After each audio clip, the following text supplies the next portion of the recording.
आदेश आदेश। मैं शाबर मंत्र साधक प्रवीण आप सभी का स्वागत करता हूं।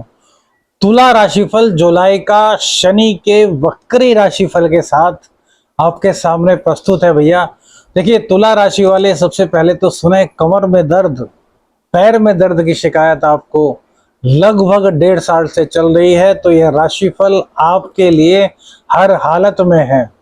दाम्पत्य में दिक्कत आ गई है और इसी के साथ साथ रोजगार प्राप्ति अर्थात धन कमाने में बहुत ज्यादा समस्याएं आपको है, तो भी यह राशिफल आपके लिए है। सबसे पहले बात करेंगे शनि देव के वक्रत्व की। जुलाई माह में क्या फल देने वाले हैं। देखिए, शनिदेव पंचम में चल रहे हैं तुला राशि वालों के, तो यह पनौती चल रही है और पनौती के कारण सबसे ज्यादा दुख आपको किस चीज का हो रहा है। तो भैया, दाम्पत्य जीवन में शनि की दृष्टि होने के कारण दाम्पत्य में आपकी निभ नहीं पा रही। मैनेज करने के बाद भी आपको दाम्पत्य की दिक्कतों से दो चार होना पड़ रहा है। अब शनिदेव और वक्री हो गए हैं, वक्री होकर के इनका प्रभाव कई गुना अधिक बढ़ गया है।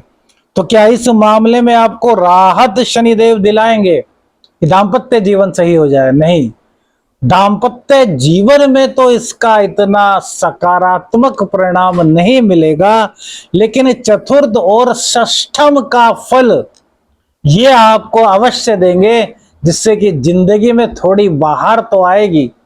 अब तक घर के सुख को तरस रहे थे, घर में कलह कलेश का माहौल पिछले 1.5 साल से आपके बना हुआ है, तो वो अब चतुर्थ का असर देने के कारण शनिदेव के घर का सुख आपको प्राप्त होगा। कहीं ना कहीं घर में जो अशांति का माहौल था वह अब दूर होगा। कब तक? नवंबर तक। लेकिन जुलाई में जो स्थिति बनी हुई है वो और अधिक अच्छी है, क्योंकि इस दौरान बुध देव की दृष्टि आपके चतुर्थ भाव पे होने के कारण अपनी बुद्धि चातुर्य से आप घर की अशांति कलह को दूर कर लेंगे।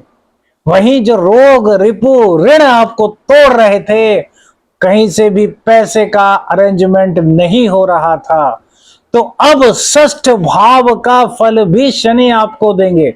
और षष्ठ भाव में शनिदेव सर्वाधिक कारक ग्रह माने जाते हैं, तो सर्वाधिक कारक ग्रह के कारण रोगों का ये इस महीने में सफाया कर रहे हैं। नवंबर तक आपके रोग भैया बिल्कुल भाग जाने की उम्मीद है, यदि आपकी कुंडली में शनि से चंद्रमा दृष्ट नहीं है। कंडीशन अप्लाई होती है, शनि से चंद्रमा दृष्ट नहीं होने चाहिए, तभी यह कार्य करेगा। और इसके अलावा आपको इस बात का भी ध्यान रखना है कि आपको अपने शनि को अब बल देना है सकारात्मक रूप से। तो रोग रिपु ऋण की छुट्टी ये करेंगे। जहां रोगों का नाश होगा वहीं धन की आमद होने से आपके जो ऋण हैं वो भी चुकता होने के संकेत इस शनि के वक्रत्व काल से मिलने वाले हैं। इसके अलावा शत्रु, आस्तीन के शत्रु, वहां के शत्रु, कंटक शनि भैया सॉरी पनौती शनि की बहुत कष्ट देती है जो तुला पर चल रही है। पंचम में शनिदेव भैया आदमी को अर्श से फर्श पर ला देते हैं, इतने दुख देते हैं कि आदमी को पता ही नहीं चलता कि यार क्या हो रहा है। तो वो शत्रुओं के कारण जो हो रहा है, उन शत्रुओं पर आपको विजय भी प्राप्त नवंबर तक शनिदेव करा देंगे। शनि की मजबूती के लिए क्या उपाय करें? हनुमान जी की आराधना और लकड़ी की चप्पल अर्थात खड़ाऊ धारण करें, जिसमें किसी प्रकार की कोई रबड़ या प्लास्टिक की पट्टी इत्यादि न लगी हो। अब बात करते हैं आपकी कुंडली के सर्वाधिक यानी कि आपके लग्नेश शुक्र देव की। शुक्र देव फिलहाल आपकी कुंडली में नवम भाव में चल रहे हैं, जो कि आपके अष्टम के और सप्तम के स्वामी होते हैं। तो जुलाई माह में आपकी इंट्यूशंस पावर को यह बढ़ा रहे हैं, 7 जुलाई तक भाग्य का पूर्ण रूप से साथ आपको दिला रहे हैं। 7 जुलाई को शुक्रदेव कर्क राशि में प्रवेश करेंगे और इसी के साथ साथ आपके रोजगार के साधन मुहैया हो जाएंगे। अर्थात 7 जुलाई के बाद यदि रोजगार नहीं था तो रोजगार मिलेगा। नौकरी में कोई दिक्कत थी, वो नौकरी की दिक्कत दूर होगी। आपके शरीर की बीमारियां वो इस महीने दूर हो रही हैं। शुक्रदेव पूर्ण रूप से आप पर कृपा कर रहे हैं। शुक्रदेव आपसे रुष्ट ना हो, इसके लिए स्त्रियों का सम्मान करें। और पति, ध्यान से सुनिएगा, पति शुक्रवार को गुलाब का इत्र अपनी पत्नी को भेंट करें। यहाँ प्रेमी और प्रेमिका का मुद्दा नहीं चल रहा, पति और पत्नी का मुद्दा चल रहा है। पत्नी शुक्र को मजबूत करने के लिए रोजाना अपने इत्र लगाए और अपने पति देव के इत्र लगाए। इससे शुक्र की सकारात्मक पावर आपको मिलेगी और आपका लग्न मजबूत होगा। अब बात करते हैं मंगल देव की। तो मंगल देव आपकी कुंडली में वैसे तो मार्केश की गिनती में आते हैं, लेकिन आपके धन के स्वामी भी मंगल देव ही हैं।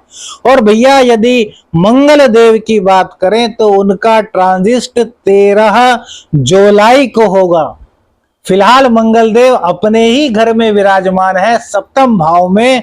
तो यहां पर ये आपके रोजगार के साधन बढ़ाएंगे, दैनिक आमदनी में आपकी इजाफा करेंगे। पार्टनरशिप में व्यापार है तो भी चलेगा, लेकिन उग्रता को त्यागना होगा, गुस्से को त्यागना होगा। बिना गुस्से को त्यागे आपके सामने कई तरह की दिक्कतें आ सकती हैं। दाम्पत्य जीवन में ये, क्योंकि इनका अपना घर है और अपने घर में बैठे हैं, कोई दिक्कत पैदा नहीं करेंगे यदि आप ईगोइस्टिक नहीं हैं, आप शॉर्ट टेम्पर नहीं हैं। इसके बाद 13 जुलाई को मंगल देव वृषभ राशि में चले जाएंगे। अष्टम में जाकर के अपने घर को देखेंगे तो अचानक से धन प्राप्ति के आसार बनाएंगे। आपको अचानक से धन प्राप्ति हो सकती है यदि आपकी कुंडली में मंगल देव अच्छी कंडीशन में विराजमान है, नीच के नहीं है।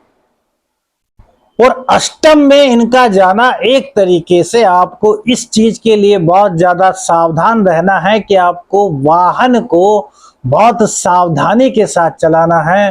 ड्रिंक आदि करके वाहन बिल्कुल मत चलाएं, अपने वाहन को बहुत सेफ्टी के साथ चलाएं। वाहन दुर्घटना का योग भी ये बनाएंगे अचानक धन की प्राप्ति के साथ साथ, क्योंकि अचानक धन तो देंगे ही, अचानक से कहीं ना कहीं दुर्घटना का शिकार भी आपको करा सकते हैं।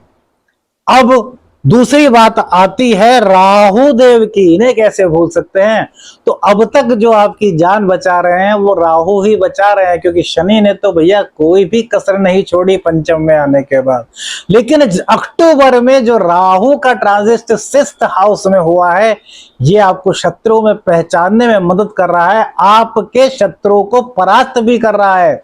अचानक से कहीं ना कहीं आपको व्यवसाय के अवसर भी मिल रहे हैं।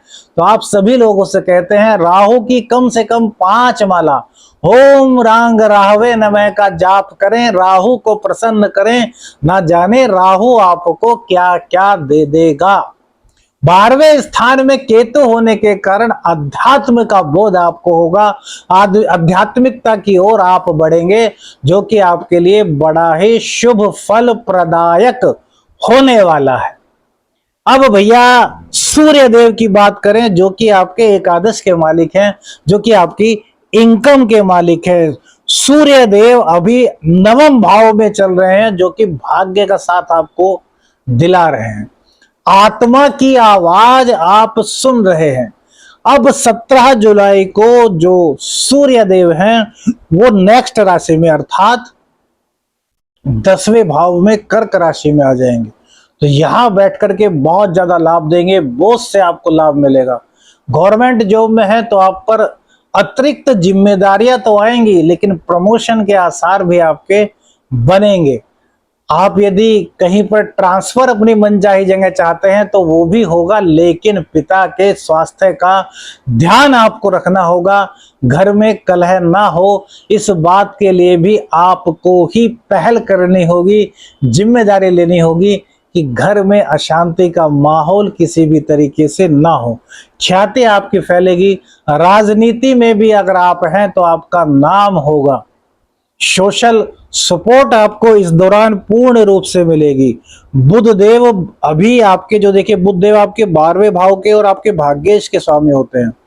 अभी बुध देव कहाँ चल रहे हैं? दशम स्थान में। तो आपको कहीं ना कहीं बाहर से लाभ करा रहे होंगे, भाग्य का साथ मिल रहा होगा। लेकिन अब बुधदेव जब 20 जुलाई को इंटरचेंज करेंगे तो आपके लिए गजब परिणाम लाएंगे, क्योंकि आपकी इनकम में एकाएक बहुत ज्यादा फायदा हो जाएगा। अभी राहु की दृष्टि बुध पर होने से थोड़ी बुद्धि जड़ सी हो गई है, तुरंत फैसला नहीं ले पा रहे, और कंटक शनि होने के कारण शनि की पनौती होने के कारण बुद्धि भ्रम में है, या जो फैसला ले रहे हैं वो सही नहीं हो रहा। तो जैसे ही बुध का ट्रांजिट होगा आपके फैसले सही होने शुरू हो जाएंगे और आपकी बल्ले ही बल्ले होगी। तो आपको सबसे बड़ा उपाय जो वो करना है वो राहु के मंत्रों का जाप, हनुमान जी का सुंदर कांड का पाठ मंगलवार में और शनिवार में, और खड़ाओं को 1 घंटा रोजाना पहनिए। ऑफिस में या घर में या कहीं भी आपको 1 घंटा कम से कम खड़ाऊ पहनने है, इससे आपको तात्कालिक रूप से लाभ दिखाई देगा। वीडियो अच्छी लगी तो लाइक और शेयर जरूर कीजिएगा। चैनल पर नए हैं तो चैनल को सब्सक्राइब कर दीजिएगा। आदेश अलख निरंजन। हर हर महादेव।